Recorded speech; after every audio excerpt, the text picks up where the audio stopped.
What is up, everybody, and welcome back to another episode of the Run It Up podcast. I'm your host, Najee Adams. You know, I got my guy with me today, Jalal Sandy. How you been? How you doing, bro? What's up, bro? Little recovering from the flu, so might be coughing and clearing my voice out a little bit, but feeling a lot better. Flu beat my ass for about a week and a half, so Yeah. we we back. All Um, right. yeah, feeling good. It's been an eventful 2 weeks that we've missed. We got Yeah. NFL free agency and NBA record breaking performances and all types of stuff. So I'm Yeah. I'm I'm excited to get to it. Yeah, so we got a lot to talk about today. We're gonna basically really split it up into the Bam 83 points. We're gonna do 100-point NBA draft to see. Basically, each of us are gonna pick 3 players and then a wild card that we don't like. You wouldn't expect that could score 100 points because I'd say Bam is a wild card. So, we're gonna do that For and sure. then go through NFL free agency, talk through like the big moves, stuff that surprised us, winners, losers, all that good shit. Before we get into it, we got to go through song of the week. But before we do that, actually, make sure you guys subscribe to Run It Up Podcast. Everywhere that podcasts are found: TikTok, YouTube, Instagram, all that good stuff. Low key, our Instagram stuff been doing pretty good for an account with like 40 followers. We been getting like 100 likes, 70 likes, like a good amount of the 2K views. Like, shout out to Instagram. So yeah, go But if follow you us on are there. if you are finding the Instagram page and not following, or the TikTok page and not following, please follow and Yeah, repost and like yeah. and comment. Yeah, Just so engage. even if you don't want to send to your, even if you don't want to repost, like just send it to your mans, like send it to your mans, like yo, these niggas don't know what they talking about. Like I'll take that. You feel me? I'll Yeah, I'll take take it. any kind of support. You feel That's me? fine. I'm not picky. So yeah, make sure y'all subscribe to Turn It Up Pod everywhere that podcasts are found. You can find me on Twitter at @najams_, Jalal on Twitter at j.sandy_. Everything's in the description. But yeah, song of the week. Song of the week. What you been listening to? Jack Harlow album, trash. Nah, What that is not R&B, bro. I'm not even. yeah. I listened to like 2 songs and I was like, "What is this?" Yeah, I put it on today. I was like, yeah, I'm off this. I'm not listening to this shit. So Yeah, I'm not so even so giving it the time of day. nah. So what you got for song of the week? My song of the week is a throwback. It's by Jay-Z Hmm. called "Never Change" off of Blueprint, first Blueprint album.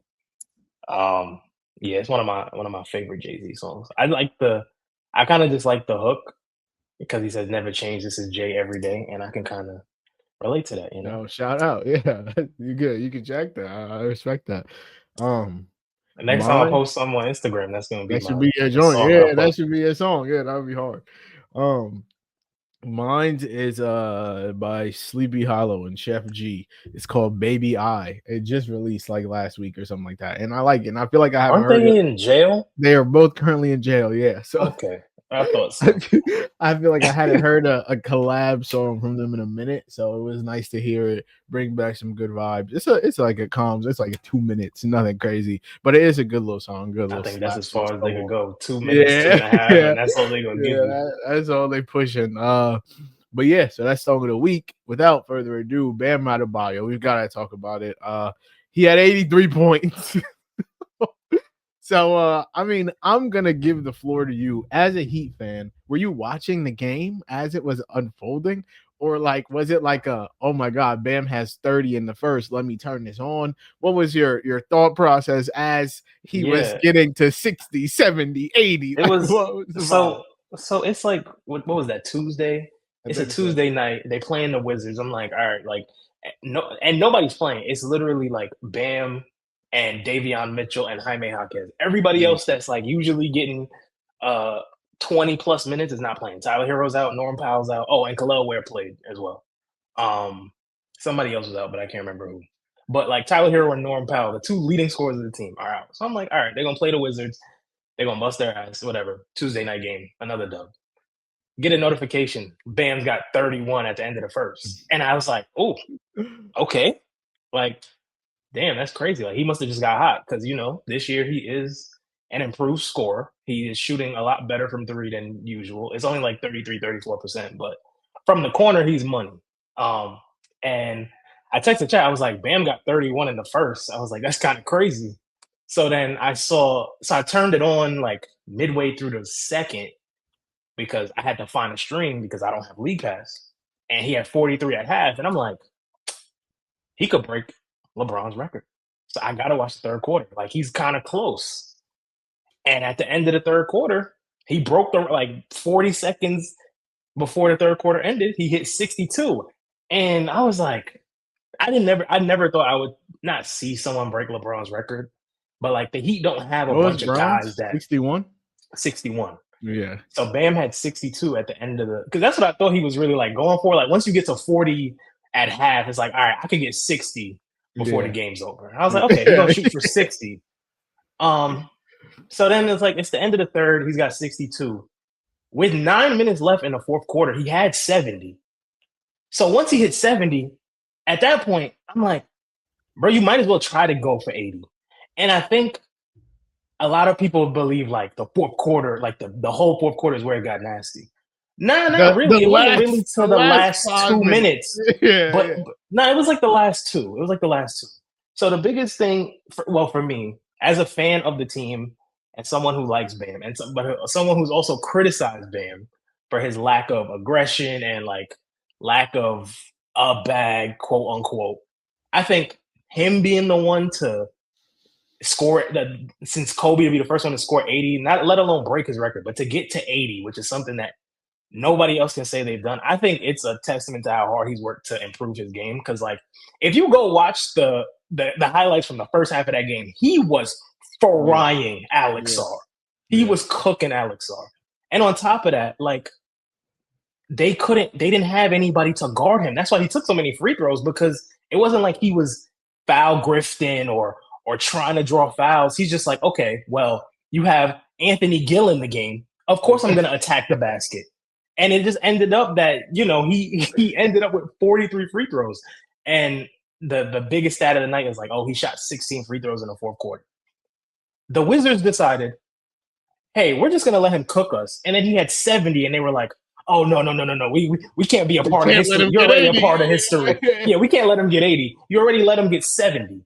So when he gets 70 and you're guarding him like he's prime Julio Jones or Calvin Johnson with two corners and a safety over the top, it's hard for me to, like, I'm not here to argue ethics, because I think for me, it didn't matter who scored 83. It could have been Jaren Jackson. I would be given the same argument. People are like, it's so unethical, and like, oh, like the Heat were fouling so that the Wizards get the ball back, but the Wizards were fouling other Heat players so that Bam couldn't score. So like the Wizards were also playing this silly ass game. No. I'm not saying it wasn't. It absolutely was. But why does it matter? I watched Devin Booker score 70 and the Celtics let him score. Mm-hmm. Everybody knows the story of David Robinson scoring 70 to retain his scoring title, because I don't know if it was the coach or the commissioner they wanted David Robinson to win the scoring title. So the Hawks were in on it, and they only played their starters 5 minutes, and David Robinson had 70 points. Does anyone care? No. Kobe, and even in Kobe's 81-point game, the game was a lot closer, but there was like a 7-minute period at the end of the game where Kobe took every single shot. His last 7 points. His last 7 points were all free throws. Yeah. But he took every shot from like the 7-minute mark all the way to the end of the game for the Lakers. And that was they won by like 18. In 2006, that's a blowout. Mm-hmm. Like anything over 15 to 20, like that's a blowout. And I'm not here to argue that Bam's performance is better or anything like that, because it's not. Like, Bam's not a scorer. Like, I think Luka's 70-point game from a couple of years ago is more impressive than this, right?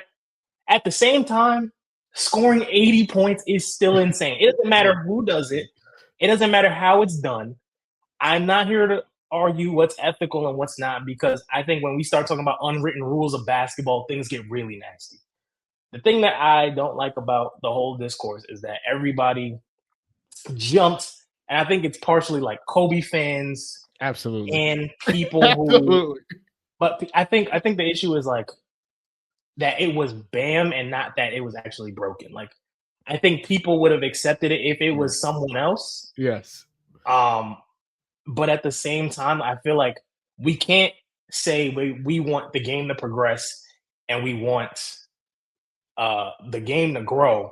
And then when somebody, like, it was a genuinely shocking event. And when something like this happens, we sit here and we you start gatekeeping records and saying like, oh, like yeah, he broke the record, but he didn't do it the way that like we expected him to do it. If I told you that Evan Mobley was going to score 70 points tomorrow, it would probably look something like what Bam's 80-point game looked like. Like you're not gonna expect to see Evan Mobley come down the court and break down and shoot step back threes all night because he's not a scorer. Yeah, And I think it's just really unique because I don't think we've ever seen a non-scorer score this many points. mhm. But at the same time, you could blame the Washington Wizards for just being ass and also tanking. So and then they tried to complain at the end of the game. But I'll let you talk for a little bit because I've wasted all my breath and I need to No, cough you're real quick. good. No, I think the argument is like if we want to progress the game, right? But I think we want to progress the game away from what this is. Like, I think the argument people make is like, we don't want this. Like, this is what this era is known for: the free throws, the grifting, the 43 free throws in a game. Like, I don't think there was any grifting. I I think think he was fouled. he was absolutely fouled He a was lot. fouled. He was Were there fouled. like two questionable calls? Yeah. So, but at the end of the day, he probably minimum is taking 39 free throws. I think he was fouled. I think my only issue, like I don't blame Bam whatsoever. I do not blame Bam. If it was me in that scenario, Yeah, I'm doing the same thing. I'm getting my anybody 80. would, like, bro. like Anybody I'm would. going for the record. I'm trying to break Kobe's joint. I am. But my problem with Bam's 83 is like with people that try and act like, okay, actually I'm not even gonna say that. I think that the last 4 minutes, whatever it was of the game, is extremely nasty. Like Eric Spoelstra is Sure. challenging calls to get them the The ball back. Wizards also challenged the call though. Like it was nasty on both sides. I I mean, yes. think I think they would have preferred to play straight up until the Wizards started playing nasty games of like holding the ball and I mean, intentionally I don't fouling think other that that's players. bad though. They're trying to end No, no, the no. game. It's I'm holding the ball too. Shit. and they trying to break the record. Yeah. Listen, for Eric Spoelstra to embrace his player, because I was expecting Bam to be out of the game probably like after he hit 70, right? So for Mhm. Eric Spoelstra to embrace Bam and be like, we want you to go for the record, that's brand new territory for him because a lot of the times he's like, we need to rest. Like the Heat are actually playing for something. They're trying to stay out of the play-in. They're trying to solidify their playoff spot. So it's a little different from the Wizards who have all these bench players in the game. And I think another thing, and I don't want to be like too disingenuous. People are like so upset because it is Kobe and everybody loves Kobe. Kobe would have absolutely loved and embraced this. And we know that. I I think think so. I think he I would. think he would have supported it. Like somebody passing his record, he would have Mhm. absolutely supported it. Because he knows how hard it is to score 80 in a game, let alone the 62 he did in a quarter and the 70 he did somewhere else and the 60 at the Garden. Like he understands. So I think at the end of the day, like we can't be so picky with how things happen, like how we break records and people that come out and say like we're not gonna remember this, you're gonna remember this. You're gonna And remember. Yeah. You're you gonna have like remember. the Lakers, you have the Lakers commentators coming out and like throwing shots at Bam unnecessarily during the game last night with Luca. He had 9 Talking about like we assists. don't. I said we should have fouled. Shit. Get him And in. then you also have like the commentary of like people saying the dumbest thing I've heard is people saying, "Oh, he should have stopped at 80 to preserve Kobe's record." Yeah, that's Why? bad shit. Yeah, that's insane. And the point that somebody else made was like, "Yeah, Shea should have scored 19 last night and stopped himself from preserving or to preserve Wilt's record." Like Yeah. nobody's arguing that, and I just the discourse around it is nasty. I think we can celebrate what Bam did and also acknowledge that it's not the most impressive scoring performance, and also say, "Damn, this is somebody who was drafted as a defensive project, just an athletic guy, undersized center, and he just scored 80 points in an NBA game." And a lot of people had the opportunity to do that. Everybody done played the Wizards this year, and nobody had to. It's not like he came out and was like, "I'm dropping 80 tonight." He got hot, and he just rode the wave into the fourth quarter. I Yeah. think I'll say 80 to 85% of the 82. So like 70-ish of the 82 was pretty impressive. Like the way he got to his 70 was pretty impressive. After that, pushing for the record, it was gonna get nasty. Yeah, I think the last like 5 minutes of the game turned into something that just isn't a good watch. And Yeah, I agree. I it agree. reminded me of like the last game I can remember that I watched that was like that was Kobe's last game, the 60 point, The 50 shot. 60. Yeah, yeah. Okay, this game But we has didn't have a turned problem into with that though. we didn't because it was his last game, but also he did hit a game winner. Like he hit the game winner, and then we were grifting to get him to 60. So Yeah, like it was yeah, a close game, and then it was like, all right, now that we are winning by 4 with 30 seconds left, like we got to get him 60. So I think yeah. like that game turned into that with so much less time. I think for me the problem was like, all right, now we're fouling, they're fouling, we're missing shot free throws intentionally to get Bam the board to get the ball back. I'm like, all right, this is some What's shit. crazy is on the free throw that was intentionally missed, Bam got fouled on the box out and they didn't call it. And I was like, damn, he's not gonna get it because they didn't call a foul. But then they started intentionally fouling.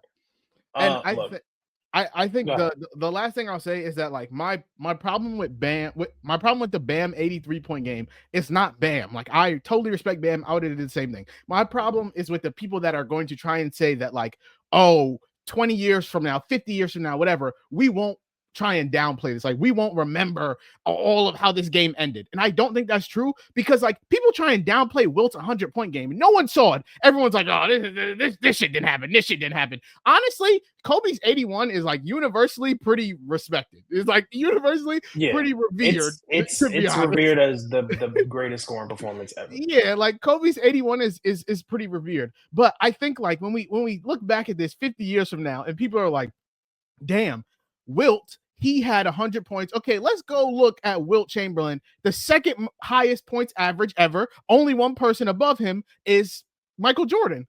Kobe Bryant, 81. Oh my God. Did he score a lot? 18th highest average ever. 17 people above him, most of them Hall of Famers. Who's this Bam Adebayo guy? Oh my God. His career average is 16 points, lower than Kyle Kuzma. Like our 83-point scorer has a lower career average than Kyle Kuzma. And I think that there is an issue there. Like I do think that we have to like that. There's I just can't say that like, oh, this 83 is going to be respected and revered as much as Kobe and Wilt 70 years from now, because one, he broke the free throw record. You can't talk about that. We're not talking about that. Like, and I saw this tweet, and I think that this is disingenuous because like you can do this with anything, but it says like if you remove free throws from everyone, Bam Adebayo's night would have ranked 73rd all time. It's like you remove free throws from Wilt's, he goes to Yeah, 72. but that's Yeah, again you remove free throws that's from Kobe, stupid. he goes 63. You remove free throws from Bam, he has 48. But I think that's dumb because like, okay, if we remove threes, then like I think that's Yeah, different. Like exactly. that's a part of the game. But I do have a problem when people that people try and act like, oh, this will be remembered in the same way that Kobe's and Wilt's and even Luca's, and like, no, not that it has an asterisk, but like we will remember that, like, hey, a guy like Bam probably shouldn't be scoring 83. And that makes it special, but that also makes it kind of like, what the fuck went wrong here? And I think The Wizards. It's there's the a very Wizards. specific formula. Like it has to be a horrible team. Because even Wilt and Kobe's games came against dog shit teams. Like the Yeah, Raptors were no. ass that year. Usually when someone scores 60 to 70 points, it's because the team they're playing is trash. When Joel Embiid had 70, I believe it was 72 and 18 rebounds, it was against an 8-win Spurs team. Even though they had Wemby on their team, Yeah, that team won 8 games the entire season, or up to that point, which is crazy. which is Yeah, crazy. They won 8 games up to the point in the season, and Joel Embiid was at the peak of his powers, like yeah. MVP form Joel Embiid. So like, and Kobe played against a trash Raptors team that barely made the playoffs. And I And think on that, top of that, Kobe's team was also trash. yeah. So it's And not like Kobe had to score that 80. and it's also like a very perfect formula of like the rest of the guys on the team. Like you have to be easily the only guy that's taking shots, because like Hero didn't play, Yeah. Norm Powell didn't play, like none of those guys played. So it's Yeah. not like we're sitting here trying to get other people's shots. Yeah, sure, we'll win and we'll die and live and die by Bam. In the same way that it's like, who was Kobe passing the ball to? Fucking Smush Parker. Like, like we're gonna live and die by Kobe tonight. Like that just is what it is. So But like yeah, I agree. Like the formula has to be very, very specific. And I think you also like people, I think what people are just missing, you have to be a certain level of hot at some point in the game. Like yeah.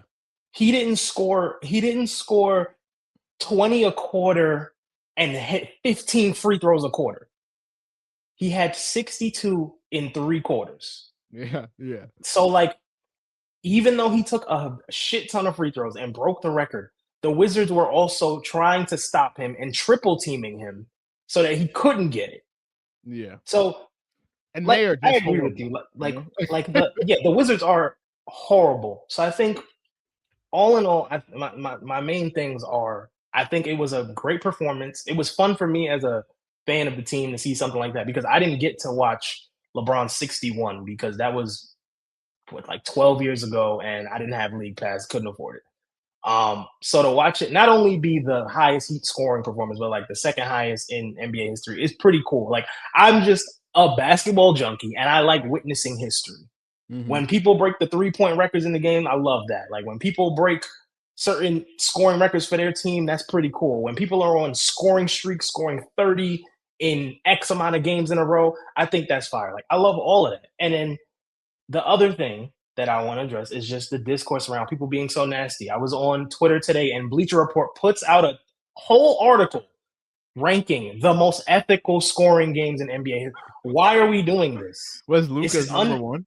Because people love that Luka game, boy. I think it was in the top 3 or 4 Yeah, or people something like love that. that Luka game. He had 70 on like 70% true shooting. People are like, that is the I most think I think pure. Luca's I think Luca's is the most efficient in terms of the Yeah. volume that he shot. Um, but again, like I said, if a non-scoring player, what if I told you a non-scoring player, like somebody who barely averages 20, was to score 4 times that in a game, it probably looks something like this. Yeah. Yeah. So this And he had is a what, eight combination threes, of 7 threes, like some crazy 7, shit. I think, Yeah, yeah. which is a career high. I think he had 5 or 6 in the first half. Um, I think this is a combination of a really special performance mixed with the downside of a tanking team in a nasty tanking era in the NBA. Like the Wizards Yeah. are one of the worst teams we've seen in a long time. Their 2 best players that they traded for, by the way. One was sitting on the sidelines watching the whole thing happen. He did not play, Trey Young. And the other one's Anthony Davis was probably at home. So, again, like if somebody comes out next week and drops 70 on the Jazz, this is because teams are either really, really good or really, really bad. People about to start going for records on the Wizards, boy. Yeah, They bro. couldn't see the Because Wizards on their shit. yeah, like we've seen like Donovan Mitchell drop 70. We've seen Dame drop 70. Embiid drop 70. Devin Booker 70. Like I think hitting 70 alone to me is pretty special. And I think once you hit 70, I think you have to try and go for the 80 because it's such a highly regarded number. Just get into that point. And then once you get there, like you can it doesn't matter how you got there, in my opinion, because nobody regards themselves as high as Kobe. Like I think Kobe is Bam's favorite player. Like he has no reason to disrespect Kobe in any way. Everybody loves Kobe. I think people are just so trying to like bogart the record as a fan and then like their love for Kobe. It's like relax, man. We can just enjoy. Yes, it's gonna be nasty when we go on the internet and see Wilt Bam Kobe. You're like, damn, what the hell? How did that happen, right? But at the same time, I'm more than positive within the next 20 years, somebody's gonna score like 60 or 70, and we're gonna be like, how the fuck did that happen? I think the Kobe thing is like one. I think it is. I think that was such a sacred number, and like now that he's gone, right? Like it becomes even more sacred. And so I But think what that's you the said gatekeeping earlier. I'm talking about. I think what you said earlier, and like, hey, if this would have been Shea that got 83, people would have been like, cool. Shea got 83, one of the greatest Nah, they would scorers have been we ever talking about his seen. free throws too. They I been think talking about his they would free have been. throws I too. think they would have been talking about the free throws, but I think like in the grand scheme of things, we would have been like, okay, Shea can give me 83. I think where people have the problem is like, damn, not only is 81 not a sacred number anymore, it's not a sacred number for Bam Adebayo. Like I No, it think is a that, sacred. It's still in that it's still in the top 3. It's not like yeah, it's but now it's 83 is the number. Like, yes and no. Like people aren't gonna be like. I think people just want to go for the Kobe's record because It's Kobe. I'm gonna need somebody to get 87, and I'm gonna need somebody to get 85. But also, I think it's So gonna be another 15, 20 years before we see somebody score 80 again. It's easily. really hard. It's really hard to score 80 It's points. hard, and now I think the NBA with all the discourse of like free throws is gonna be like, all right, come on, we're not letting niggas just take 43 in the same like we got let's chill on that. So listen, man, the people gotta stop fouling. I think yeah, I think in the grand scheme of things, like I do, it did make me think like, wow, will anyone ever score 100? Because that hundred is like I feel like Bam did everything in his power. It's not like other games, like, oh, he'll get like people will get pulled at 60 and it's like, all right, whatever. Like Bam did everything in his fucking power and he had 83. And so it's like, damn, what is anyone ever getting to 100? Granted, like Bam isn't as good a shooter as you'd like. So if he would have, made a couple more threes, if he would have knocked down 40 free throws, then he could have probably got to 91, 94, so maybe. But I think like also watching Bam score 83 is like, I could see how in 1960, Wilt scored 100, especially when you see videos of Wilt Chamberlain grabbing the ball out of the rim, off the rim that people already shot and making it his own shot. If he was doing that, and then on top of that, the other team, your team is fouling the other team so that y'all can get the ball back and just shove the ball to Wilt, like, because it's on record that whoever is still alive from that game, it's on record of them saying like, yeah, they were fouling so that they could just get the ball back. Yeah, someone wrote a book about it. Yeah, so we can argue ethics all we want, argue how nasty it is. Yeah, it's nasty. That doesn't change the fact that it's happened before, and it's gonna happen again. Yeah, somebody's gonna score. The next person to score 70 probably not gonna be the purest, the most cleanest looking thing in the world. It's fine. It's fine. Everything doesn't have to be pristine. Everything doesn't have to be clean. We can just celebrate history as we're watching it. I hate that the first thing that people did was go to criticize how it didn't look the way they wanted it to look. Just appreciate what we're seeing. I can't lie. I was one of those people. Because I just don't think we should live in a world where Bam Adebayo is 83 points. But I understand I can celebrate and be like, damn, this is fire. Shout out to him. Him and Asia Wilson, they're on the podium together. Like, that's hard. Like, I think that's fire, tough. Yeah. Like, that's tough to do a post-game interview with your girl who is the greatest WNBA player ever. Like, that's hard. Like, that's tough. So, and I also think the last thing I'll say about Bam, I think like for his legacy as a player, like for someone who may not make the Hall of Fame, I think he will eventually. But like right now, a nasty thing to think about. That R83. I'm saying like if he retired today, he probably would not make it because he just passed like 10,000 points. Right? Like he has 10,000 points. He has 2 gold medals. He's a 3-time All-Star. He's like a 5-time All Defensive Team player. But I think he would have to have more career points to be like, okay, he's in the Hall of Fame for sure. I think you can make an argument for him, but I think like even if he didn't make the Hall of Fame, to have this to hang his hat on, I think is pretty special. Yeah. And for you to tell people like, listen, I wasn't like the best scorer in the world, but like I built my game to where I gave myself the opportunity to where if I just happen to get hot one night, anything is possible. I think we reached the point of that. I wasn't the best scorer in the world, kids, but sit down and watch me make these 43 free throws. Hey, he made 85%. Make your free throws, kids. Make your free throws. And so, yeah, that made me think I wanted to do a 100-point NBA draft. So basically, the way that this is going to work, 100-point draft. Bam Adebayo. Are you giving me players? Or am I just saying people? You can pick anybody you want. We each get 3 picks and a wild card. So yeah, 100-point NBA draft. We each get 3 picks and a wild card. Bam Adebayo scoring 83 made me want to do this. The premise of it is we are drafting the players that we think are most likely to score 100 points in an NBA game. Do you want to go first? I'll give you first 100? pick. Yeah, 100. First pick. Okay. Yeah, I'll go first. My first, I'm gonna say Luka. Okay. I think Luka's the easiest pick. He's already scored 70, and he scored 60 a couple of times already. So I think if I had to pick someone, if I only had to pick one person, it would be Luka, just because he can put up points so fast. And when he's hot, it's barely anybody in the league that's a better scorer than he is.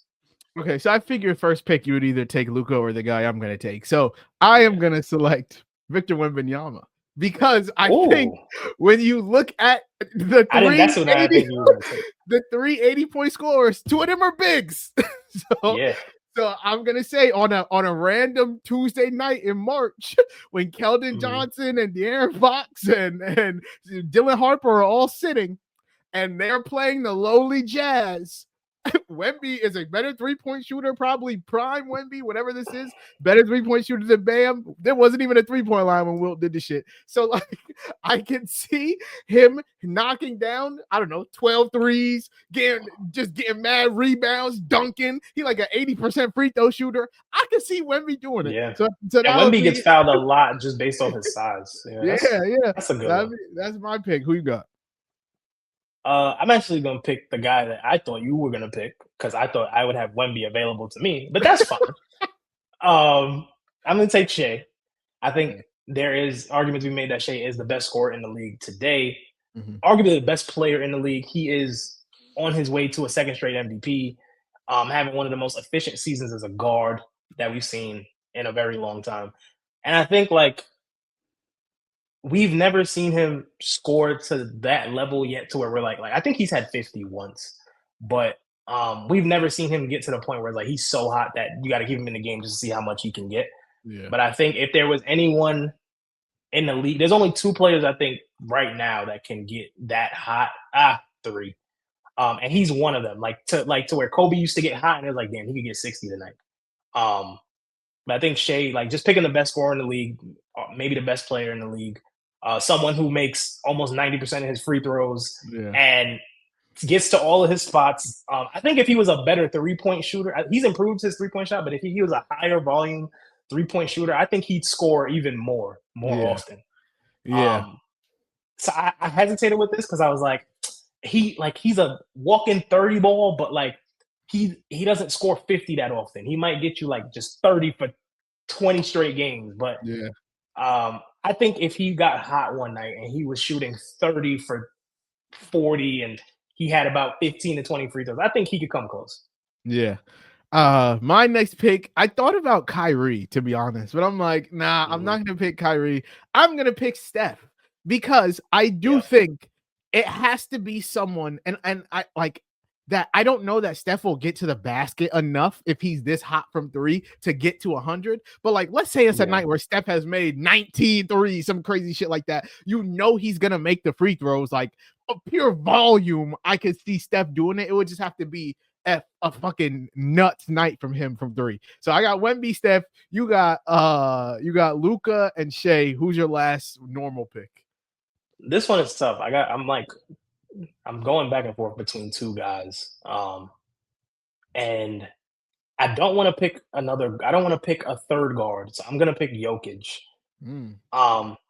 And at first I said, I can't pick Jokic because it's not in his nature to score that many points. Yeah. But it was not in Bam's nature Yeah. to score 60, 70, let alone 80. So I think if there was someone who had to score somewhere between 80 and 100, I think Jokic could do it. He just had a 57 to 56 point triple double in December or whenever that was, because he had to. And I think if the circumstances led to it, I think he could get it. Like Jokic is a good free throw shooter. He's an efficient scorer. I think his playing style doesn't put him in that echelon of elite scorers, but we look up and he's averaging 28, 12, and 11. And, like he could be the first person to have a 70-point triple double. Yeah. Like if I had to bet on somebody to do something like that, I feel like Jokic would be the guy to do that. Yeah. I feel like you're gonna pick who I didn't pick, so you go ahead and pick. I'm between. See, I just changed my wild card in my head. So my last normal pick is gonna be Anthony Edwards because I do think that there's like you got to have a certain amount of dog to be like in the fourth quarter with 60 or 65 to be like I don't give a fuck if we're up by 50. I'm getting this motherfucking 100. You feel me? So I think Ant has that. He's become a way better high volume 3-point shooter. He's capable of getting to the basket at any point ever. He's going to blow by you. He's a good free throw shooter, good midi. Like he really doesn't have a ton of weaknesses in his game other than when like he's just being passive. But if Ant is trying to score, he's going to give you 30. So like I think that Ant is my last normal pick. Who's your wild card? This one's tough because I wanted to pick someone that was similar to Bam in the sense that they're not a primary scorer. So Mm. I was gonna go like Evan Mobley or Jaren Jackson, like somebody Mhm. like that, somebody we would never, ever, ever expect. Yeah. And I kind of want to go that route, but I'm gonna okay. I'll just say I'll give it a caveat. If I had to pick somebody that was like someone you'd never expect, I would probably say Evan Mobley.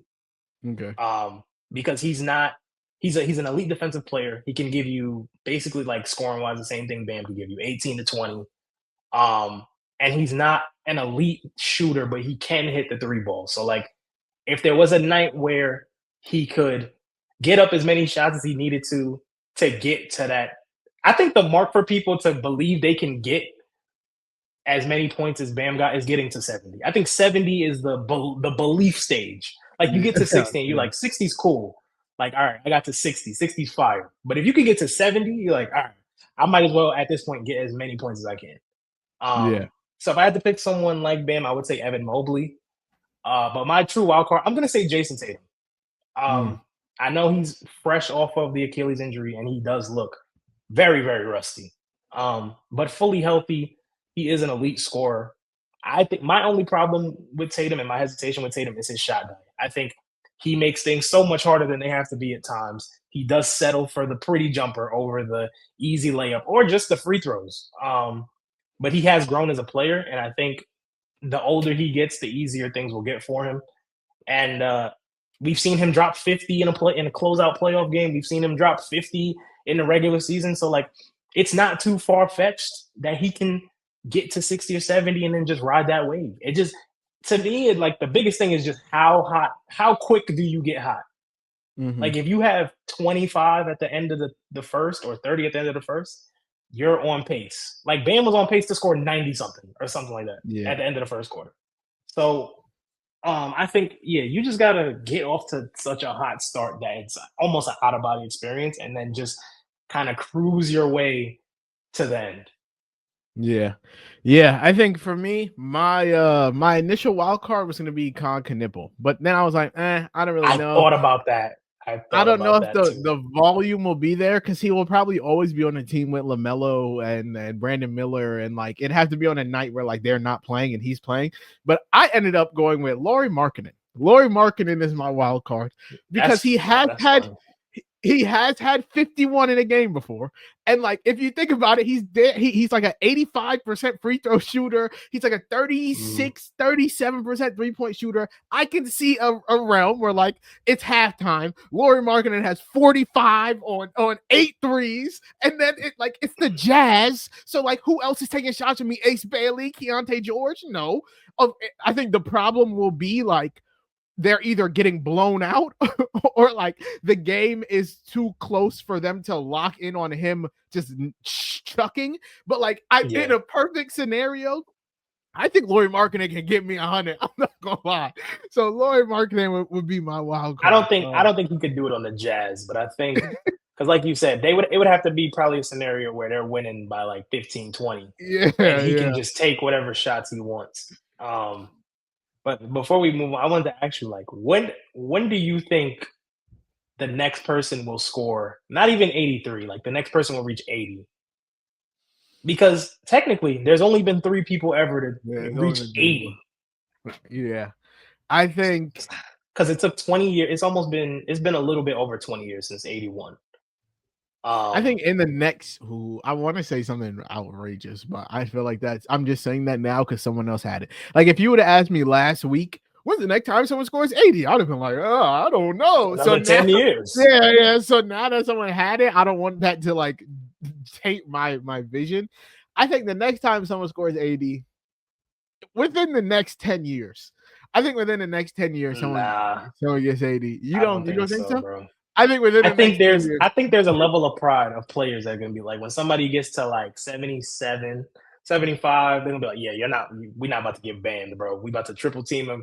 He's But getting even like then, like you're getting fouled. Like if you're in the bonus, okay, you reach foul, going to the line. You like, oh, we're triple that's teaming true. Bam. You knock him out of bounds. Up, foul, going to the line. Like once you get in the bonus, triple teaming me does not matter because I'm just gonna run through you and they're gonna call a foul. So Yeah, like it's tough. I say 15 years. 2041. Okay. 2041. I say in the next 10, somebody give me an 80 ball. I said earlier, I need someone to score 85 and someone to score 80. I need someone to score 87 and someone to score 85. So that we never got to talk about Bam having 83 again, you know? So it's just right from the history books. No one gives a fuck. And then Like from the history books. It's gonna by, be in the top 5. by default, then we wouldn't talk about Kobe's 81 either, but I could take that. I could take the Kobe 81 not being talked about. As long as the Bam 83 is not talked about, we're cool. You're And so a hater. You're a nasty hater, bro. yeah, I need a Shea 85 piece. I need a Luca 87 piece. And we're sitting here in 15 years, and the leaderboard remains the same. That's true. That's true. So we need some seventh grader to come in and break it. Yeah, that somebody nephew needs a nephew to come in and cook up.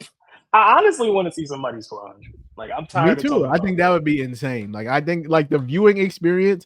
I don't know. I thought the viewing experience for someone to score 81 would be crazy, and it was not. So like I think the viewing experience. Are you talking about fun. Kobe's or are you talking about Bam? I'm talking about Bam's. Like the viewing experience wasn't fun that last quarter. Up until then, though, I think that's what everybody watched though. Like everybody watched the last 4 minutes, but nobody watched the first 3 quarters. Maybe we have to just understand that like if someone is going for 100, the viewing experience is not going to be great because there is going to be grifting, you know, like yes. If you have 90, you're going to try and get fouled. Yeah,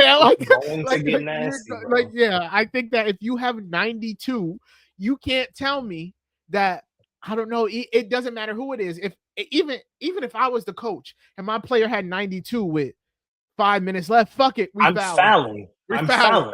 Fuck it, we foul it. Absolutely. Shout out to Spo, man. Shout out to Spo. Yeah. They did what everybody would do. If you could make history and break a record, they did what everybody would do. Yeah. When you play 2K and my player got 90, I'm like, yo, give it to me, bro. Your teammate grade going down because you're spamming X and spamming A, and you trying to put up a shot as quick as possible with your Hall of Fame limitless. Like, get out of here. We do that in pro-am, bro. We do that in right. Like, yo, bro, I got 47 fouls. Like, I need 50. Yeah, like it's good. It's all right. Yeah. But yeah, so that's the Bam talk. Now we're gonna move on over to NFL, talk about NFL free agency. Anything that's really going on, even if it's trades, like anything that's going on in the last week, to be honest. I have a document pulled up here with pretty much all the moves, so we can just talk through them. The first one, I don't think we need to talk too much about is Daniel Jones getting $44 million a year. I don't think that that's anything too crazy. Like, I think that was always going to happen. He tore his Achilles. They were like 9-1 or whatever the fuck they were before he went down. Like, he was always going to get paid to go there. Alec Pierce apparently wouldn't re-sign if Daniel Jones wasn't the QB. So, like, I think that was always going to happen. I think we can, though, talk about Alec Pierce signing a $29 million per year deal. I don't remember what the actual deal was. It was like 4 years, 140. I think it was 4 year, I think it was 4 years, 116. Yeah. 4 years, correctly. 4 years, 116. What did you think about the Alec Pierce contract? Well, I thought if anybody was going to give it to him, it was going to be the Colts. Because I felt like apparently he took less. He took less to go back. He took less to go. Did the Patriots offer more? I think the Pats offered the bag. Okay. So I thought he would either be a Colt or a Patriot. And I thought, like, for football purposes, his best fit was New England because Drake May is a great thrower of the football, and he's the most accurate deep ball thrower, all that good stuff. The reason I thought the Colts would pay him was because I thought there were rumors of them trading Michael Pittman, which they did. And they kind of like helped Alec Pierce develop into what he was and make him into this weapon that he is. Look, shout out to Alec Pierce for getting his money. I do not think he is worth all that money. But again, you get what the market offers you, and He is now a $29 million man.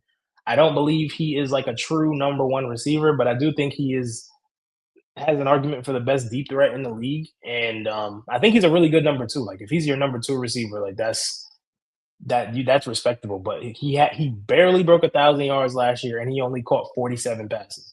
So it wasn't like he just had this insane breakout year, and he was an elite receiver. He had a really good year, and he was a good deep threat, and he benefited from consistent quarterback play for the most part until Daniel Jones got hurt. Yeah, I think I'm looking at his per year value. Like if he's making what 29 mil. Yeah, he's making 29 mil a year.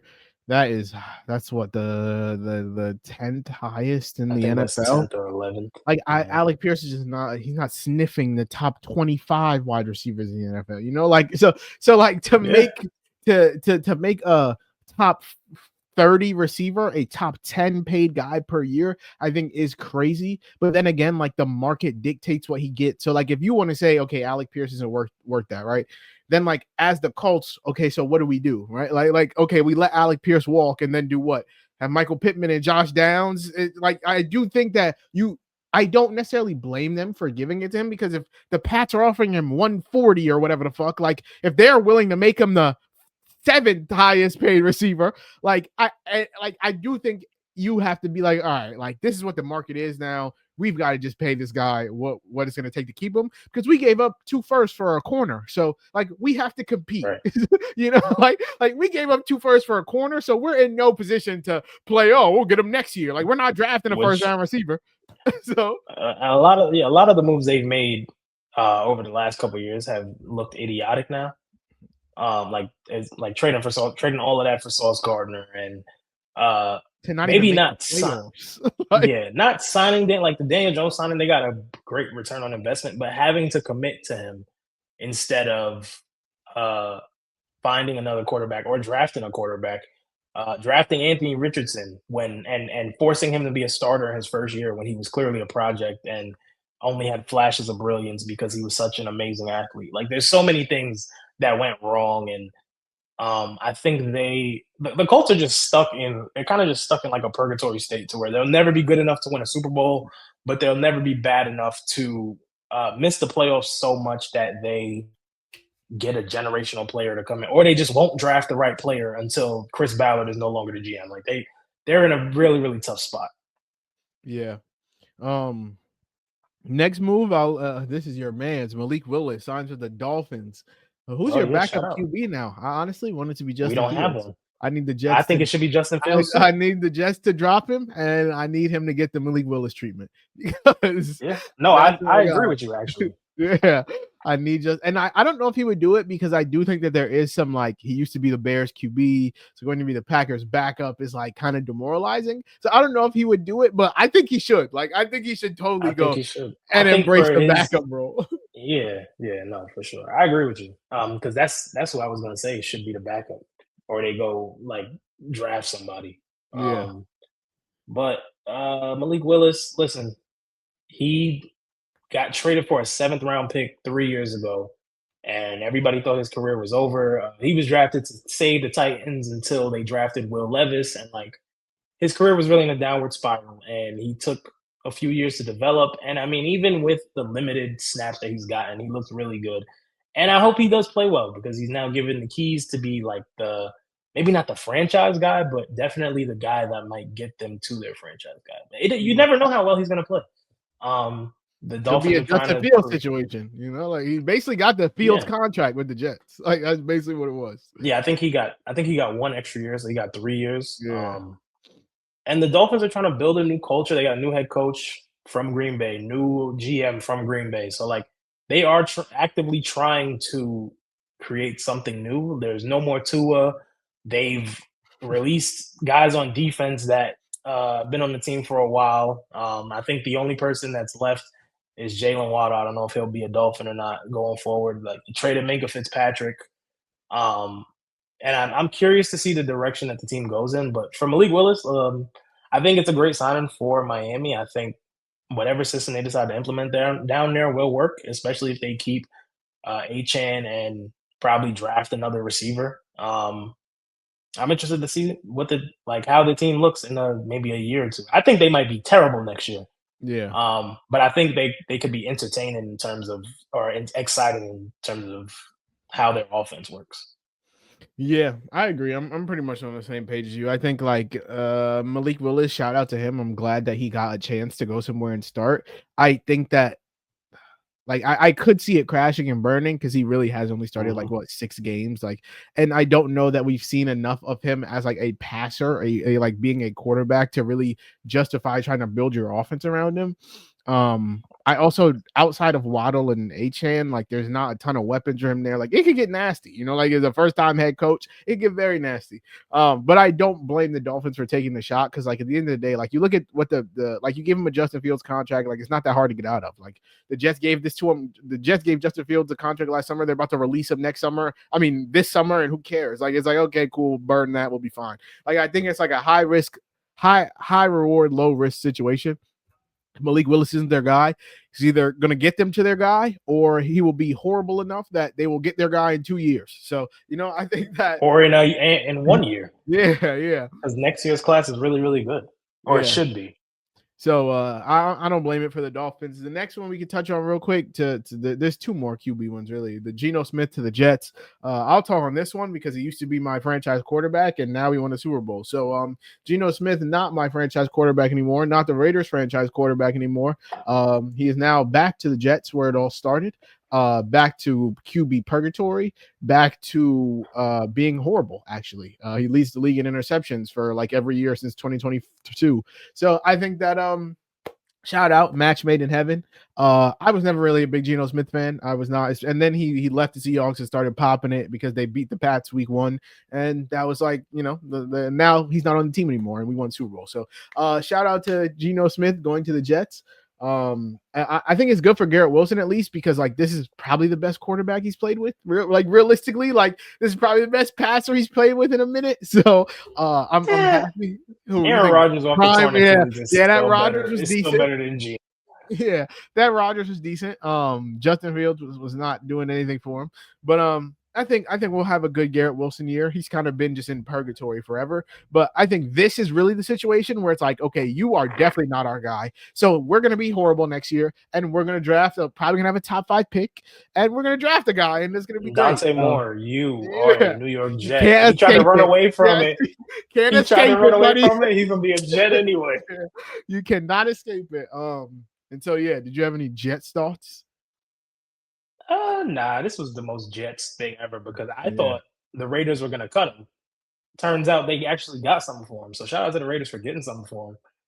And what the hell are the Jets doing giving up something for Geno Smith? But that's a cool little story. Him going back to where he started. He'll be their quarterback for 1 year, and then Geno will probably go somewhere else where he's the bridge quarterback for someone else.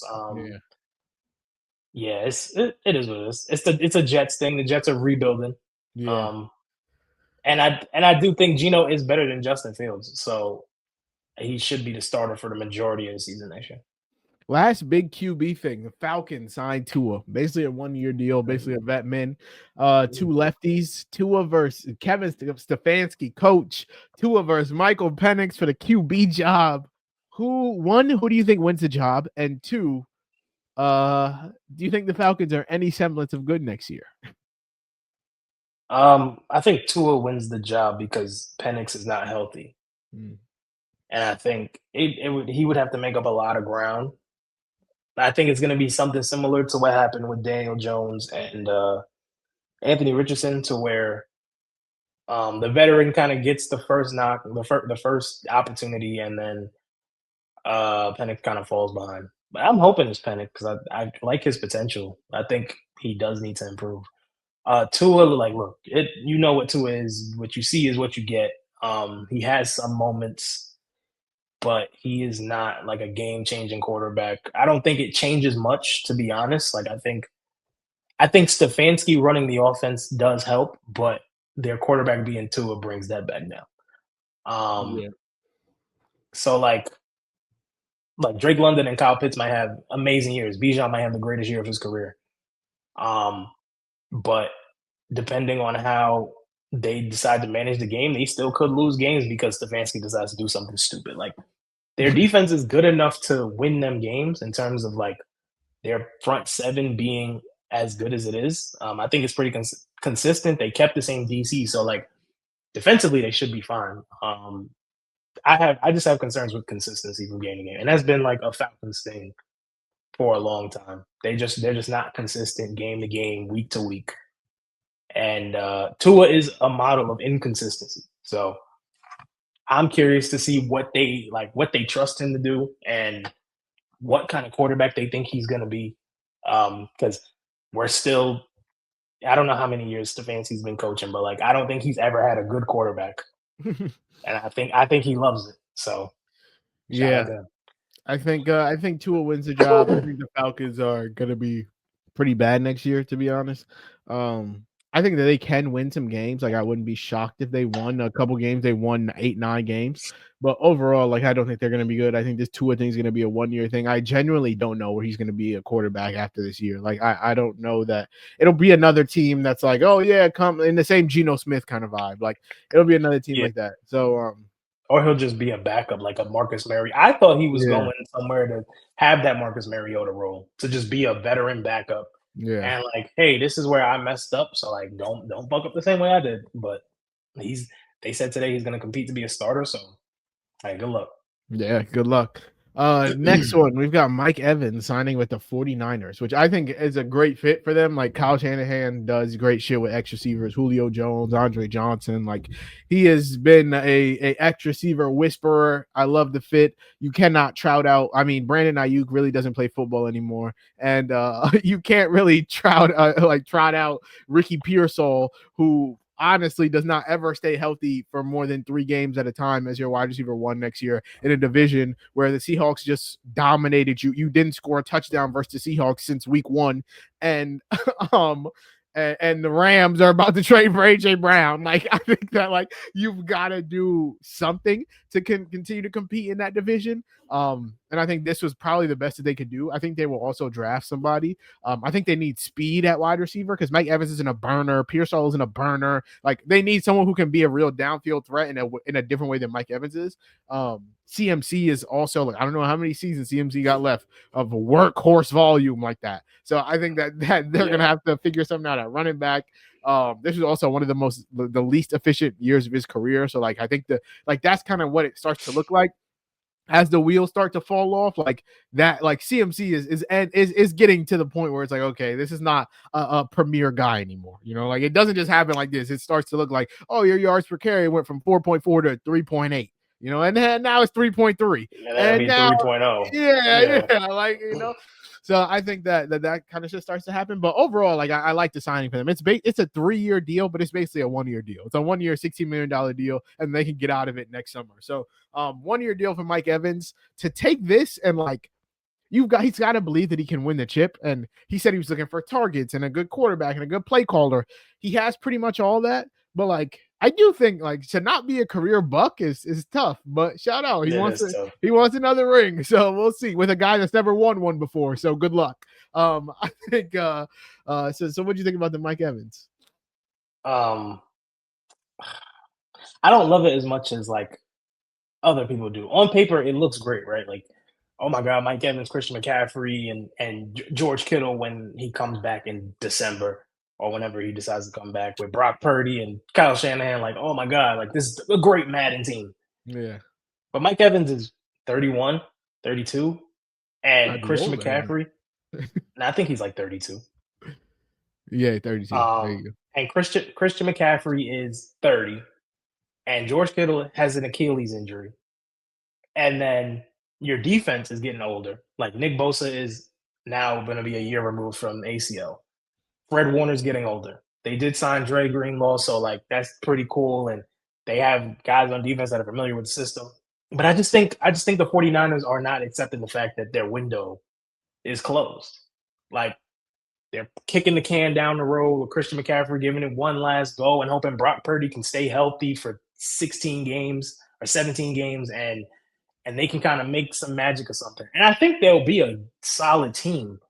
But I think the investment is not as risky because of the way the contract is. But I don't think this gets them over the top or this makes them some type of like NFC contender. I just think they'll be a solid team. Like, I could see them being a wild card team like they were last year. Yeah. Just maybe the formula of getting there is a little different. It's a good signing, but it's not like as unbelievable as social media and insiders would make you think. Yeah. But I like it. Oh, I like it more for the 49ers than I do for Mike Evans. Like, I yeah. wanted Mike Evans to stay in Tampa. Yeah. Another guy, another wide receiver. He got traded. The Steelers trade for Michael Pittman Jr. Extend him for 19 mil a year. So they now have DK Metcalf, Michael Pittman Jr., and no real quarterback. We're all assuming it's going to be Aaron Rodgers. He's going to come back. Sure. I think that the Steelers are an absolute fucking mess. Like Michael Pittman makes 23 mil a year. DK Metcalf is the fourth highest paid receiver in the NFL. He makes $33 million a year. DK Metcalf is not nowhere near a top 15 receiver. Like, he's had a 1,000-yard season once in his career, and he makes $33 million a year. Like I think that's fucking insane. Michael Pittman Jr. is the 17th highest paid receiver. He's not sniffing top 20. Like, I think we are just overpaying guys that are like this. That's too mid. Like, your wide receiver one is mid. Your wide receiver two is mid. They have Your running two back is wide Rico receiver twos. Dowdle. Like, yeah. You have Yeah. two wide receiver twos. You're paying one of them like a top 5 guy. You have no quarterback. Mike McCarthy's your coach. Like, I just think it's a lot going on. Like, that's a dumpster fire of a team. And I'm not high on the Steelers whatsoever this upcoming year. Yeah, I agree. Michael Pittman is mid. I think it's cool it's cool because they did need a second receiver. Like, if you do bring back Aaron Rodgers, it would help. But at the same time, and honestly, I think production wise, if Aaron Rodgers did come back, Michael Pittman would probably be the most productive receiver on the team because he's just like the type of guy that Rodgers likes to use, a possession guy, the intermediate type guy, kind of similar to a Garrett Wilson. But I think it's kind of the same thing with the 49ers. Like, I understand the effort of wanting to get better and wanting to just getting the flowers of improving your team, but at the same time, what is the end goal here? You have no quarterback. Your quarterback might be Will Howard in September. And the other option, the guy is about to be 43 years old. So it's like, and you play in the division with Lamar Jackson and Joe Burrow, and the Browns, who are trying to improve and already have no. And Miles Lamar Garrett. Jackson and Joe Burrow and Miles Garrett.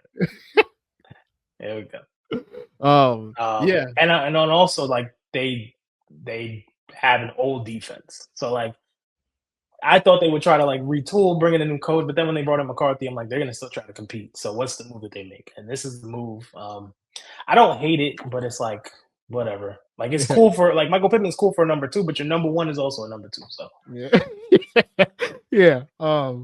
Last wide receiver one. Honestly, we can run through this one. I just wanted to ask you because he's your former wide receiver. Patriots signed Romeo Doubs to a $17 million deal. To theoretically, unless they trade for AJ Brown, be their number 1 guy. What did you think? He's now no longer on your team. I think your wide receiver core is now Christian Watson, Golden, Jaden Reed, Don Davion Wicks. You lose your guardian. Craft. You lose your guardian cap boy.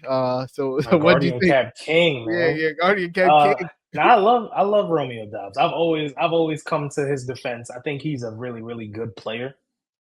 He is absolutely not a number 1 receiver, but I think he can be a really good number 2. Like, if he's in that same echelon of a Alec Pierce or a Jacoby Myers, somebody like that, he can absolutely give you 700 yards and 6 touchdowns, 800 yards and 8 touchdowns, and look good while doing it.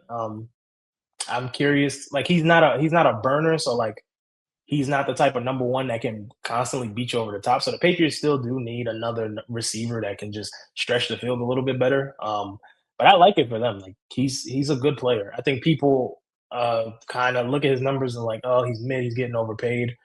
I think he got the perfect amount of money. $20 million for a guy like that is perfect. That's the type of money that I think Alec Pierce should be making.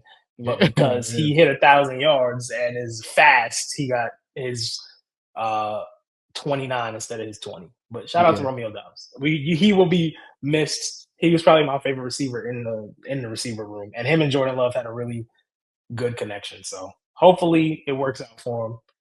And Drake May got a good one. He got a reliable one. He's pretty reliable. He plays most of his games. Shout out to Romeo Dobbs. The last wide receiver move was DJ Moore to the Bills. Bills trade a second for DJ Moore. For me, as a Luther Burden fan, Luther Burden to the moon. I think he's the best wide receiver on that team, on the Bears. I think he's better than Rome. I understand Rome was a top 7, 8 pick, and Luther Burden was like pick 32 or 34. But regardless, I think Luther Burden is he's a better fit for what Ben Johnson wants to do. I think we started to see him and Caleb's like chemistry develop towards the back half of last year. I think he's in for a monster year this upcoming season. On the Bill side, I mean, you kind of had to. We've been begging for him to get Josh Allen in one, get Joshua one, get Joshua one. Would I have rather traded a second for DJ Moore or giving up my 2026 first for Jalen Waddle? I would have rather given my 2026 first up for Jalen Waddle at the deadline. So Brandon Beane shouldn't have a job, but he still does. And this is what you kind of get, DJ Moore. I think he's kind of declining. I do think he will have a decent season with Josh, though. Like, he was fine with Caleb, and Caleb is not in the same stratosphere as Josh. So I think that just upgrading the quarterback, the quality of, I was going to say the quality of balls you're getting, the quality of passes you're being thrown. Yeah, that's tough. That's tough. That's tough. The quality of passes you're being thrown. DJ Moore is absolutely declining efficiency-wise. But I think that they're going to scheme him up. I think they're going to scheme him open. And I think that the Bills will I don't think he's going to have like peak Diggs season, but I think that last year that Stephon Diggs had in Buffalo, we had like 1,107 or something like that. I think you can project that for DJ Moore. I'm trying to see, what does Stephon Diggs have in his last year in Buffalo? Honestly, I don't know where Stephon I think it was something around. It was like 11 and 1,200 and like 8 touchdowns. Yeah, like I think that's a relatively safe floor for DJ Moore, or maybe even ceiling. His last year in Buffalo, 2023, he went for 1,183 and 8. So he had 107 catches, 1,183 yards, and 8 touchdowns. I think that's kind of what we can pencil DJ Moore in for. And so yeah, what do you think of the DJ Moore trade? You hate the Bills, so. I don't know. I think it was a good trade for them. I think giving up a second is crazy. Like, I would have had to be like, listen, it's going to be a third and a fifth, and we can keep it pushing. A second is insane. But Brandon Beane is trying to, I guess, take advantage of this window that the Bills have. One thing I will say is that DJ Moore has had his best years when Joe Brady was on the offensive staff. Like, every time DJ Moore's had a really good year, like in Carolina or I think his first year in Chicago or his last year in Carolina, and now his first year in Buffalo. He had his best year in Carolina, and now he's in Buffalo. You get what I'm trying to say. Yeah. Joe Brady being the head coach / offensive coordinator. And I don't think DJ Moore is like a true one, but I think he's like a low end, a high end two in a sense, like in real life. So I think he can give them 1,000 yards and 8 touchdowns, or 1,100 yards, 8 touchdowns. And I think it does give relief to Khalil Shakir and Dalton Kincaid, and it just gives the Bills another option, and they don't have to, rely on Josh and James Cook to bail them out on the ground every time they need to just get the ball down the field, or pray that Keon Coleman or Shavers can catch the ball down the field, or Dawson Knox, like running trick plays for Dawson Knox. You don't have to do all of that when you have a DJ Moore. And DJ Moore had a pretty decent year. I just think his time in Chicago ran out. Like, they've got guys that want to get on the field, like you said, Luther Burden. I think Colston Loveland is going to be an elite tight end as soon as next year, as scary as that is to say. And I think Romadunze is a solid receiver. He had a bad year, but he was also injured. So the Bears are ready to move on to maximize their window, and the Bills had a window they had to maximize as well. Yeah. I like it more for the Bears, though, because a second for DJ Moore is insane. Yeah. Last two for me before we head up out of here. 2 running backs. First being Ken Walker, which my GOAT, my Super Bowl MVP. He made $14 million a year, signed with the Chiefs. A beautiful fit. He's exactly what they've been looking for the past 3 seasons. He's exactly what I think I wanted him to stay. I think it's two things. Like I recognize not wanting to commit 14 mil a year to a running back that hasn't really stayed healthy. While also thinking that Ken Walker is worth 14 mil a year. Like so I see why the Seahawks didn't do it, but I also wouldn't have been mad if they did. Like I'm not mad that the Chiefs did it. I think Ken Walker I think Ken Walker is as talented as like James Cook, and James Cook was in a good offense. They give him the ball a fuck ton, and he led the league in rushing. Like I think Ken Walker can do that on the Chiefs. Where I just don't think that opportunity would have really ever been given to him on Seattle, because I think that even though we have a new offensive coordinator, like Sharps is just loved within the building. When he gets back from the torn ACL, he's going to get carries. Like, and I don't think Ken will ever say it, but one, I think when they got to the negotiation table this summer and they were like, "Hey, bud, we're maxing at 12. Like, if you want 12, we'd love to have you back. We're not giving you more than that." I think he felt like, "What the fuck?" Like, y'all, the reason that you think I'm not worth 12 is because you're not giving me enough carries to be worth 14. So this team believes in me. Didn't see me. They haven't seen me ever have a 280 carry season, but they believe in me enough to give me 14 mil. Also, as much as he will never say it, the taking him out at the goal line every fucking game to give Sharps touchdowns, I think that he's like, yo, I'm not doing that shit again. So unless you willing to commit this money to me, I'm not having a 60-yard run and then getting taken out on the 2-yard line for Zach Charbonnet to pound his way into the end zone. I'm not fucking doing it. So I think that it was time for both of us to move on. I wish that we would have kept him, but I understand the Chiefs, they need fucking explosives.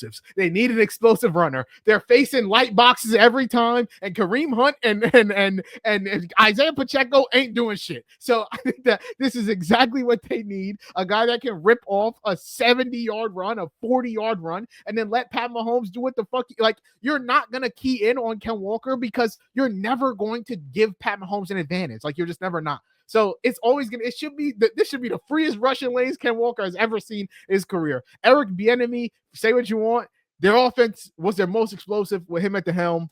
So I think Ken Walker is about to have a sick fucking year.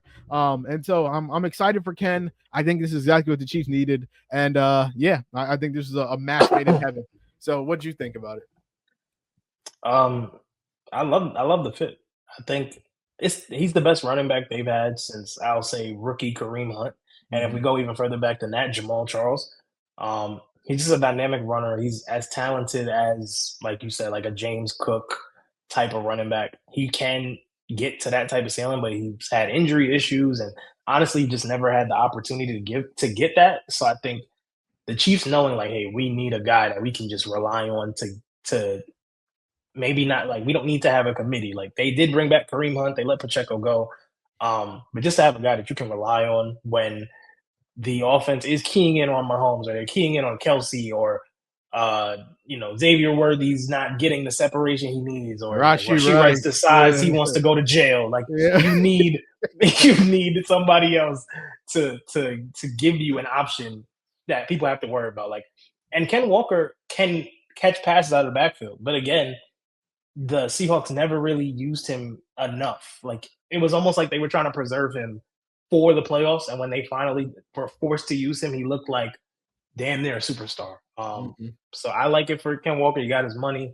And the Chiefs finally got the explosive running back that they've been mocked to get forever. Like, it was every time there's a free agent running back, they're mocked to go to the Chiefs, and they never go to the Chiefs. So shout out to the Chiefs. Shout out to Ken Walker. And honestly, we didn't mention this, but feel bad for Breece Hall, man. Like, all these running backs getting new deals, and Breece Hall got tagged immediately. I feel like the Jets are just being petty at this point. They should just let him go and let him get his money somewhere. But it is what it is. But he'll be 26, like, on the open market next year. And fuck the Jets. Yeah, holding my man's Breece hostage. Yeah, and then last one before we get up out of here, Saints signed Travis Etienne, 13 mil a year. He gets 1 mil less a year than Ken Walker. He's the 7th highest paid running back in the NFL. Ken Walker is the 4th highest paid running back in the NFL. And I don't know, this was kind of a shock because I don't think that anyone thought Kamara was like their long-term running back, but I do kind of like their running back room. Like Devin Neal's pretty good. Kendrick Miller can never stay healthy. They signed Aldrick Esme off the practice squad. I just wasn't expecting them to pay a running back for 13 mil a year. But Travis Etienne's their guy. I like it for their offense. Like, I think they need a solid wide receiver too. But other than that, like, I like Tyler Shuck. I like Travis Etienne. If Kamara wants to stay and be RB2, fine. I like Devin Neal at RB2. I like Chris Olave, all pro Chris Olave at wide receiver 1. I think they need a wide receiver 2, which they can hopefully get in the draft. And Jawan Johnson at tight end is fucking fine. So like, I like what they're doing. Kellen Moore, good offense. And so, yeah, I like this for them overall. Like, I think they have to spend, they have a lot of gaps that they probably can allocate money towards that isn't running back. But at the end of the day, like, get good players on your team. So I like this for them. What do you think? Um, I was also shocked because I thought, one, I thought the Saints would draft a running back. Like, I thought they might try to go get Jeremiah Love in the draft. But I mean, if you feel like a running back that can catch passes as well as rush pretty well, like Etienne's gonna rush for 1,000, 1,100 yards and probably catch about 30, 40 passes. So if you feel like that's what you need to fill that Kamara role, because it sounds like Kamara's not gonna be a Saint much longer, then listen, more power to you. I think Shuck is a solid quarterback for now. We'll see what he's really like. I think Olave is very underrated. And at least the Saints are trying to build something. Like, they're not sitting on their hands and just relying on the draft. You get a little bit involved in free agency, you draft well, you end up with a good team. I think they still got some work on defense, but they're not expected to compete anyway. So that division, even though the division is not great, like, they can at least be respectable and try to be better than the Panthers. Yeah. So Yeah. And so, yeah, that will do it. That's all our thoughts on NFL free agency and trades. AJ Brown probably getting traded sometime in the next before we record this, and we'll talk about that next time. Bam Adebayo's 83-point game was fraudy. I hope you guys have a litty day. stop it. Stop it. Make sure you guys subscribe to Run It Up Pod. Everywhere that podcast are found. It's in the description down below. You can find me on Twitter at @Najee_, Jalil on Instagram at j.sandy_. I hope you guys have a litty day, a litty night, a litty life. And just like we do in every episode of this podcast, make sure y'all go run it up.